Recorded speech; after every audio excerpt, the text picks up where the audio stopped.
खुशामदीद, आदाब, नमस्ते, अस्सलाम वालेकुम, सत श्री अकाल, केम छो, कैसे बच्चा पार्टी? एकदम बढ़िया। मैं हूं आपका दोस्त राज अहमद एएसके ग्रेविटी चैनल पर। आज का टॉपिक हमारा है एप्लीकेशन ऑफ गॉस थ्योरम के एक पहला पार्ट की स्फेरिकल शेल पर अगर हम यूनिफॉर्मली चार्ज का डिस्ट्रीब्यूशन कर दें तो उसकी वजह से तीन कंडीशन यानी इनसाइड सरफेस और आउटसाइड पर इलेक्ट्रिक फील्ड की इंटेंसिटी की वैल्यू कितनी होगी। अक्सर एप्लीकेशन ऑफ गॉस थ्योरम का जो पार्ट्स है वो आपके बोर्ड्स के एग्जाम में, चाहे वो इंटरनल है या एक्सटर्नल है, सीबीएसई बोर्ड है या अदर बोर्ड है या स्टेट बोर्ड है, अगर कोई पार्ट गॉस थ्योरम का आता है या उसके बेस पे कोई सवाल आता है तो ज्यादा का मतलब मोस्ट ऑफ द चांसेस है कि एप्लीकेशन ऑफ गॉस थ्योरम पूछी जाती है। उसकी वजह है क्योंकि गॉस थ्योरम का स्टेटमेंट बहुत सिंपल है, मालूम रहता है, बट एप्लीकेशन बहुत ज्यादा उसका डिफिकल्ट हो जाता है। बहुत ज्यादा डिफिकल्ट नहीं, थोड़ा सा कॉम्प्लिकेटेड होता है, लेकिन अगर मेहनत किया रहेगा, समझ रहेगा तो हर टॉपिक उसके लिए आसान हो जाता है।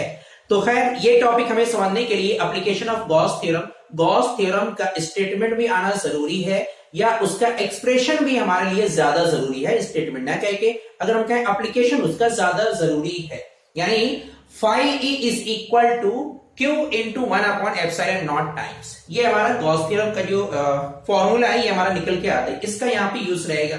उसके अलावा सरफेस चार्ज डेंसिटी सिग्मा का यहाँ पे इस्तेमाल होगा। तो ज्यादा टॉपिक को ज्यादा लंबा ना करते हैं, हम लोग टॉपिक यहाँ पे शुरुआत करते हैं। हमें क्या करना है आज का टॉपिक कि एप्लीकेशन ऑफ गॉस थ्योरम का पहला एक पार्ट की स्फेरिकल शेल की वजह से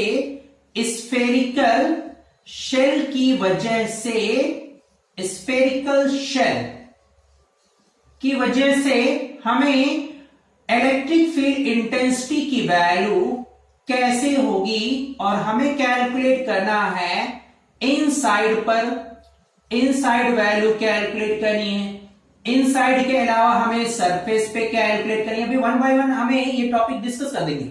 और उसके अलावा आउटसाइड वैल्यू हमारी कैसे होगी, ठीक है, कैसे वैल्यू हमारी करेंगे आउटसाइड। इनसाइड हमें कैलकुलेट करना है, सरफेस पे हमें कैलकुलेट करना है और आउटसाइड हमें। अब इनसाइड का मतलब क्या कह रहे हैं, अगर मान लिया जाए हमने कंसीडर कर लिया कि एक स्फेयर है और इस स्फेयर के सरफेस को हमने पॉजिटिव चार्ज प्लस क्यू इसके ऊपर अगर हमने डिस्ट्रीब्यूट कर दिया है, पॉजिटिव चार्ज डिस्ट्रीब्यूट किया है, तो डिस्ट्रीब्यूशन ऑफ चार्ज की वजह से यहां पे जो पहला पॉइंट है इनसाइड इलेक्ट्रिक फील्ड की वैल्यू कितनी होगी। एक पार्ट हमारा ये कि इनसाइड इलेक्ट्रिक फील्ड की वैल्यू कितनी होगी। सरफेस पे अगर हम बात करें, सरफेस पर इलेक्ट्रिक फील्ड इंटेंसिटी की वैल्यू कितनी होगी, दूसरा एक पॉइंट। और तीसरा एक पॉइंट अगर मान लिया जाए आउटसाइड की हम बात करें तो आउटसाइड इलेक्ट्रिक फील्ड की वैल्यू हमारी कितनी होगी। ये तीनों कैलकुलेशन हमें समझ में आएगा, ठीक है। वन बाय वन तीनों की कैलकुलेशन ज्यादा लंबा नहीं है, एक अगर समझ में आया तो सारा कैलकुलेशन हमारे लिए आसान हो जाता है, ठीक है। हमने क्या कर लिया, हमने कंसीडर कर लिया यहां पर कि एक शेल को हमने पॉजिटिव डिस्ट्रीब्यूशन किया है, प्लस क्यू चार्ज का डिस्ट्रीब्यूशन किया हुआ है, इस शेल की रेडियस हमने मान ली यहां से कैपिटल आर है। कितनी है यहां से मान ली हमने, ये कैपिटल आर डिस्टेंस, ये शेल की रेडियस कैपिटल आर है पॉइंट ओ से, ठीक है। अब इस ओ पॉइंट से एक सर्टेन डिस्टेंस स्मॉल आर, यहां ओ से लेके यहां पे एक पॉइंट मान लिया पी, जहां की डिस्टेंस हमने मान ली या रेडियस हमने मान लिया यहां पे स्मॉल आर, और एक दूसरा स्फीयर हमने एक लाके यहां पे अगर हमने एक ड्रॉ कर दिया, एक स्फीयर और ड्रॉ कर दिया, ठीक है। मानिए यहां पे हमने एक स्फीयर और ड्रॉ कर दिया, तो हमें इस पॉइंट P पर इलेक्ट्रिक फील्ड की वैल्यू हमें कैलकुलेट करना है। क्या करना है, इस पॉइंट P पर इलेक्ट्रिक फील्ड की वैल्यू कैलकुलेट करना है, E की वैल्यू हमें निकालना है, ठीक है। अब देखो यहां पर बताया गया है कि अगर कोई भी चार्ज पार्टिकल है तो उस चार्ज पार्टिकल की वजह से इलेक्ट्रिक लाइन ऑफ फील्ड हमेशा आउटवर्ड डायरेक्शन में होती है, और अगर नेगेटिव चार्ज होता है तो उसकी वजह से इनवर्ड डायरेक्शन में रहेंगे। अब यहां पे जो हमने P पॉइंट माना है, क्योंकि हमने चार्ज रखा हुआ है एक शेल स्फेरिकल है, उस स्फेयर के सरफेस को हर एक डायरेक्शन से हमने पॉजिटिव चार्ज कर दिया है, मतलब सरफेस चार्ज डेंसिटी हमने यहाँ पे डिस्ट्रीब्यूट किया हुआ। तो उसकी वजह से इलेक्ट्रिक लाइन ऑफ फील्ड आपकी हर तरफ निकल के जाएंगी, ऊपर नीचे दाएं बाएं लेफ्ट राइट हर तरफ निकल के जाएंगी। हमारा कैलकुलेशन है कि आउटसाइड कितनी होगी। तो अगर हम किसी एक पॉइंट पे देखें तो पूरे सरफेस की वजह से बेटा हमें निकालने के लिए इंटीग्रेट उस पार्ट को कर देंगे। हमने पॉइंट यहां पे मान लिया। तो इलेक्ट्रिक फील्ड इंटेंसिटी का डायरेक्शन है यहां पर आउटवर्ड डायरेक्शन यानी ई हमने मान लिया, आउटवर्ड डायरेक्शन में इलेक्ट्रिक फील्ड इंटेंसिटी, ठीक है ना। इस इलेक्ट्रिक फील्ड इंटेंसिटी और जो ये हमने पॉइंट माना है, दोनों पे इलेक्ट्रिक फील्ड इंटेंसिटी की भी डायरेक्शन वही है और एरिया वेक्टर जिस पॉइंट हम पी पे निकाल रहे हैं दोनों का डायरेक्शन सेम है, यानी दोनों एक ही डायरेक्शन में अलाइंड है, दोनों एक ही डायरेक्शन में अलाइंड, मतलब दोनों के बीच का जो एंगल है वो एंगल हमारा दिया गया है 0 डिग्री हमने मान लिया। यहाँ पे एरिया वेक्टर की डायरेक्शन इसी तरफ है, एरिया वेक्टर का मतलब ds, दोनों के बीच का एंगल यहाँ पे निकल के आया 0 डिग्री, क्योंकि दोनों ही कोलिनियर रहेंगे, अलोंग सेम डायरेक्शन में रहेंगे हमारे, इसलिए थीटा की वैल्यू 0 डिग्री, ठीक है। हमें क्या क्या यहाँ पे लेट कर लिया, हमने लेट कर लिया, माना लेट अ चार्ज ने मान लिया बेटा आपका ये डेरिवेशन पूरा, let a charge plus Q are distributed along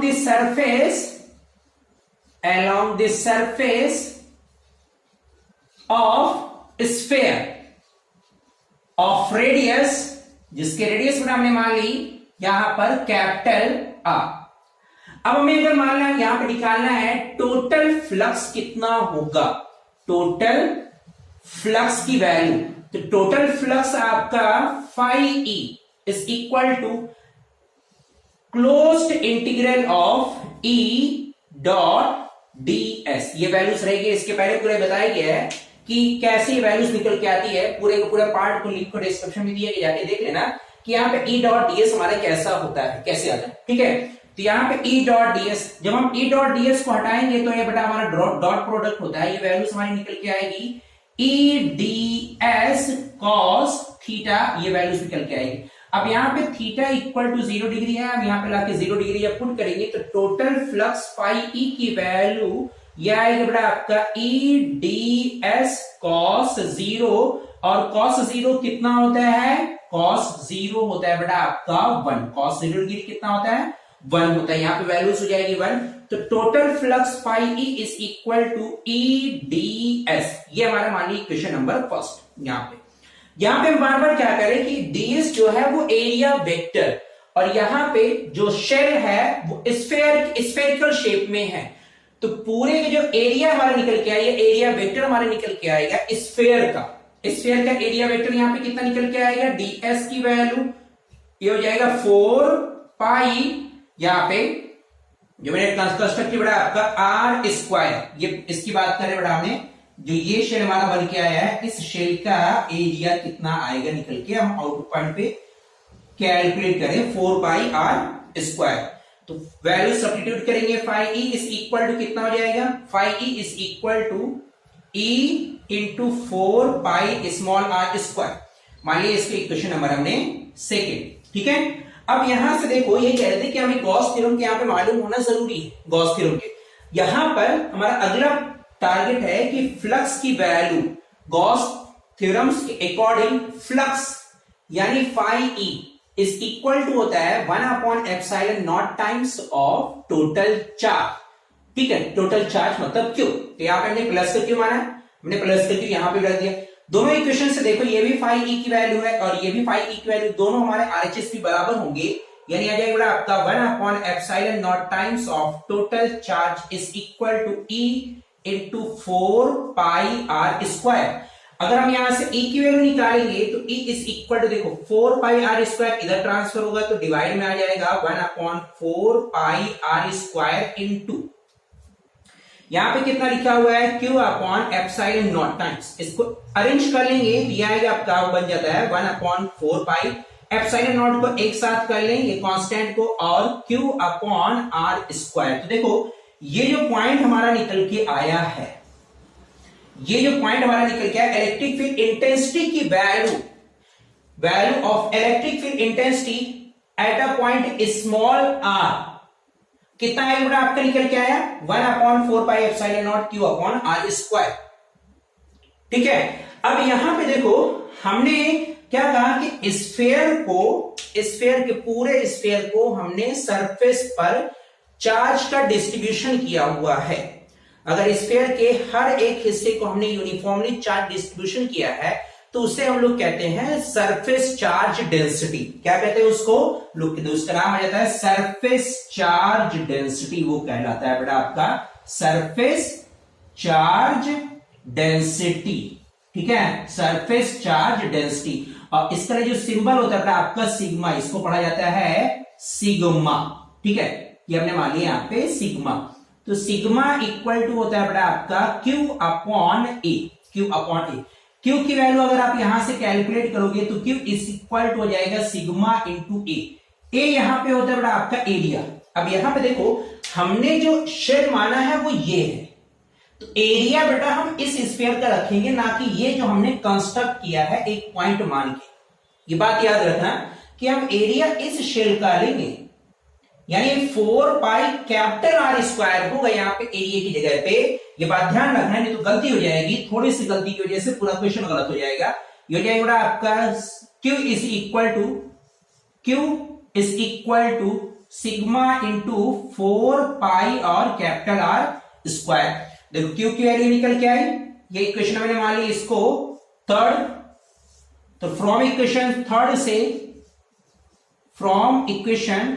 third electric field intensity की वैल्यू कितनी निकल के आएगी? इलेक्ट्रिक फील्ड इंटेंसिटी की वैल्यू हो जाएगी 1/4 pi epsilon naught into Q की वैल्यू यहां पे सब्स्टिट्यूट करो। क्यू की वैल्यू कितनी? Sigma 4 pi capital R square upon small R square. देखो 4 पाई से 4 पाई दोनों कैंसिल हो जाएगा आपका। E इक्वल कितना आएगा यहां पे ध्यान से देखना, E इक्वल बचा sigma upon epsilon naught into capital R square upon small R square. ये इलेक्ट्रिक फील्ड इंटेंसिटी हमारी बची एट आउटसाइड। बात याद रखना। देखो यहां पे क्या कह रहा है, इसका मतलब कि इलेक्ट्रिक फील्ड इंटेंसिटी की वैल्यू उस दूरी के डिस्टेंस के स्क्वायर के इनवर्सली प्रोपोर्शनल होगा। यानी जैसे जैसे आप दूरी को बढ़ाओगे इलेक्ट्रिक फील्ड इंटेंसिटी उसके स्क्वायर के इनवर्सली प्रोपोर्शनल डिक्रीज करेगा, कम होती जाएगी आप जैसे जैसे बढ़ाते जाओगे। ठीक है, तो यहां से एक पॉइंट आपका निकल के आया, वो पॉइंट याद रखना। पहला एक पॉइंट कि अगर हम आउटसाइड कैलकुलेट कर रहे हैं किसी भी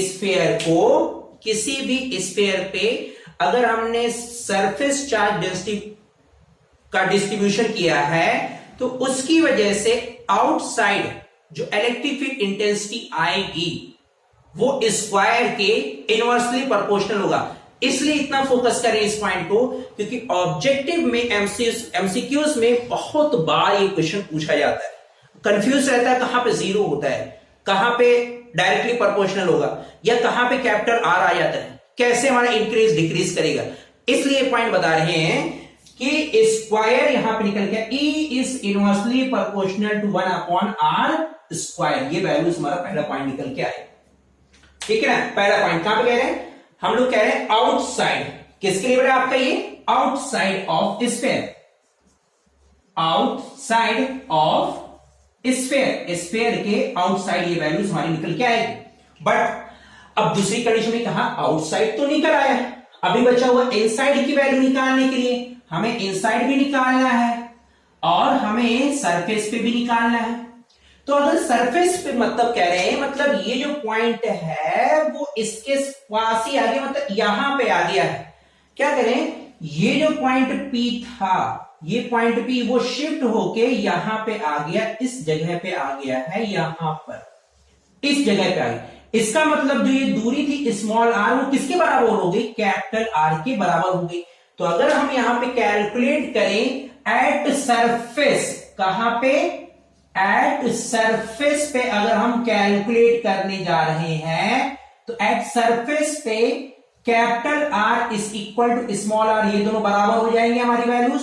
तो इलेक्ट्रिक फील्ड इंटेंसिटी की value E is equal to, देखो कितना आया था यहां पे, E is equal to sigma upon epsilon naught into small R और कैपिटल आर जब बराबर होगा, यहां पे एक बार लिख दे रहे हैं, R square upon small R square है, तो E की वैल्यू यहां पे कितनी हो जाएगी जब दोनों वैल्यू बराबर आएगी? E upon epsilon naught is into R square upon capital R square, ये दोनों कट जाएगा बेटा। यानी इलेक्ट्रिक फील्ड इंटेंसिटी की वैल्यू अब जो आएगी बेटा आपका सिग्मा अपॉन एप्सिलॉन नॉट, ये वैल्यूज हमारी निकल के आएगी कहां पे? अगर हम सरफेस पे बात कर रहे हैं तो उस केस के लिए बेटा हमारी ये वैल्यूज मिल के आएगी, याद रहेगा इतना, ठीक है ना। अब उसके बाद तीसरी कंडीशन, हम अगर इनसाइड बात करें, कहां पे बात करें? इनसाइड अगर हम बात करें तो उस केस के लिए हमारी ये वैल्यूज कितनी निकल के आएगी? इनसाइड की अगर हम बात करेंगे तो इनसाइड के लिए भी देख लो बेटा, आपका यहीं पे कर देने, छोटा सा एक पार्ट बचा हुआ बस। पहला ये दूसरा पार्ट हो गया, सरफेस पे कितनी वैल्यूज आ रही है। अगर हम यहां पे इनसाइड की बात कर रहे हैं तो अब यहां पे देखो बेटा आपका इनसाइड ऑफ शेल या स्फेरिकल शेल, ठीक है, उसकी बात कर रहे हैं। तो अब इस पॉइंट को ध्यान से समझना बेटा। हमने क्या कहा? हमने कहा कि जो स्फेरिकल शेल है उसके आउटसाइड पॉजिटिव चार्ज है, तो पॉजिटिव चार्ज की वजह से line, electric line of field हमारी आउटवर्ड डायरेक्शन में जाएंगी सब, कोई इनवर्ड नहीं आ रही है। तो अगर इनवर्ड आ नहीं रही है इसका मतलब कोई भी चार्ज अगर इनसाइड है नहीं तो इलेक्ट्रिक फील्ड इंटेंसिटी कितनी होगी वहां? जीरो, क्योंकि कोई चार्ज नहीं है वहां पे ना इलेक्ट्रिक, जब चार्ज नहीं है तो इलेक्ट्रिक लाइन ऑफ फील्ड भी नहीं आएगी, जिसकी वजह से हमारा इलेक्ट्रिक फील्ड इंटेंसिटी की वैल्यू कितनी हो जाएगी? जीरो। तो इनसाइड याद रखना पड़ा आपका, इनसाइड चार्ज इज जीरो। क्या लिखोगे? Charge is equal to zero, so electric field intensity is equal to zero, ये बात याद रखना, ठीक है ना। अब यहां पे इस पूरे चैप्टर के एक बात और निचोड़ कर दे रहे हैं कि वैल्यूज हमारी कैसे वेरी करेगी इनसाइड की वैल्यू कैलकुलेट करने के लिए। यह सवाल में आप कह दिया जाता है इनसाइड के अलावा आप सरफेस पे बताइए वैल्यूज कितनी होगी, या इसके अलावा कह देगा कि आप बताइए आउटसाइड वैल्यू कैसे वेरी करेगी आउटसाइड। तो इनसाइड का मतलब हम कह रहे हैं कि अगर किसी स्फीयर पर, एक स्फीयर पर हमने यूनिफॉर्मली पॉजिटिव चार्ज का डिस्ट्रीब्यूशन किया है तो इस पॉइंट पर इनसाइड इलेक्ट्रिक फील्ड की वैल्यू कितनी होती है? आती है जीरो निकल के। क्यों? क्योंकि चार्ज की वैल्यू इक्वल टू जीरो होता है, ठीक है, ये वैल्यूज हमारी निकल के आएगी। अगर हम आउटसाइड बात करेंगे तो आउटसाइड पर हमारे ये एक स्फेरिकल शेल है जिसकी रेडियस बड़ा हमने मान लिया यहां पर कैपिटल आर, ये कैप रेडियस कितनी है? कैपिटल आर है। वहां से एक पॉइंट P पर, इस पॉइंट P पर इलेक्ट्रिक फील्ड इंटेंसिटी की वैल्यू कैलकुलेट करनी है तो इलेक्ट्रिक फील्ड इंटेंसिटी इस पॉइंट P पर निकल के आती है E is equal to 1/4πε0 into Q upon R square. यानी यहां से पॉइंट निकल के आया E is inversely proportional to R square की, ये सबसे बड़ा पॉइंट है इन दोनों में। और अगर हम सरफेस पे बात करेंगे तो सरफेस पर इलेक्ट्रिक फील्ड इंटेंसिटी की वैल्यू आती है सिग्मा अपॉन एप्सिलॉन नॉट, ये वैल्यूज हमारी निकल के आती है, ठीक है। तीनों कंडीशन हमारी होगी। अब इसी के बीच का एक ग्राफ हमारे प्रकार दिखाई दे जाता है कि आप ग्राफ प्लॉट करके भी कभी कभी आ जाता है कि बताइए कैसे होगा। तो ग्राफ के लिए देखो बेटा आपका इनसाइड कितनी होती है? जीरो। आउटसाइड कितनी होती है? इनवर्सली प्रोपोर्शनल है। यानी इनवर्सली प्रोपोर्शनल में हमारा जो यहाँ पे ग्राफ बनेगा, अगर हम बनाएंगे दोनों एक साथ बनाए तो यहां पर ये बेटा हमारा ऑर्डिनेट, ये बेटा हमारा एब्सिसा, ठीक है ना। एक्स एक्सिस को एब्सिसा कहा जाता है और वाई एक्सिस को ऑर्डिनेट कहा जाता है। अगर हमने एक्स एक्सिस पर डिस्टेंस को कंसीडर कर लिया, मतलब दूरी हमने कंसीडर कर ली, और वाई एक्सिस पर इलेक्ट्रिक फील्ड इंटेंसिटी, तो बेटा आपका कंटीन्यूअसली एक पैराबोलिक नेचर ऐसे करके आएगा, E is inversely proportional to 1/r square.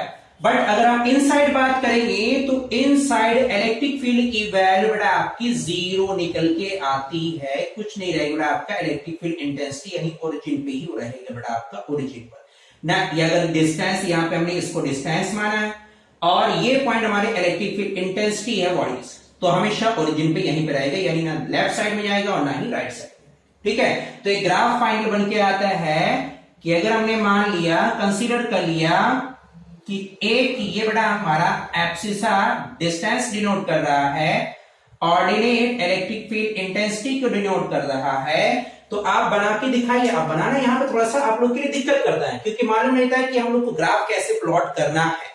तो ग्राफ प्लॉट करने के लिए क्लास 9th की बड़ा आपका ग्राफ का पार्ट है कि वहां पे कैसे प्लॉट करना रहेगा।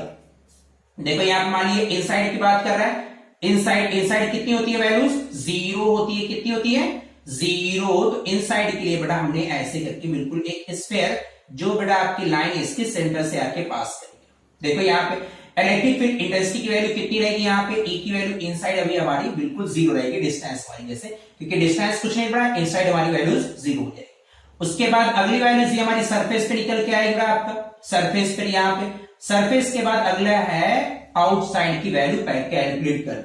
ठीक है, तो आउटसाइड के लिए कितना होता है आपका, E is inversely proportional to 1/r²। ठीक है, ये पॉइंट आपका मान लिया O, ये पॉइंट बड़ा हमारा है सरफेस पे हमने मान लिया बड़ा आपका इसको, कोई भी एक दूसरा पॉइंट मान लिया, इसको हमने मान लिया M। ठीक है, और ये हमारा आउटसाइड। ठीक है, ओके, ठीक है, बेस्ट ऑफ लक।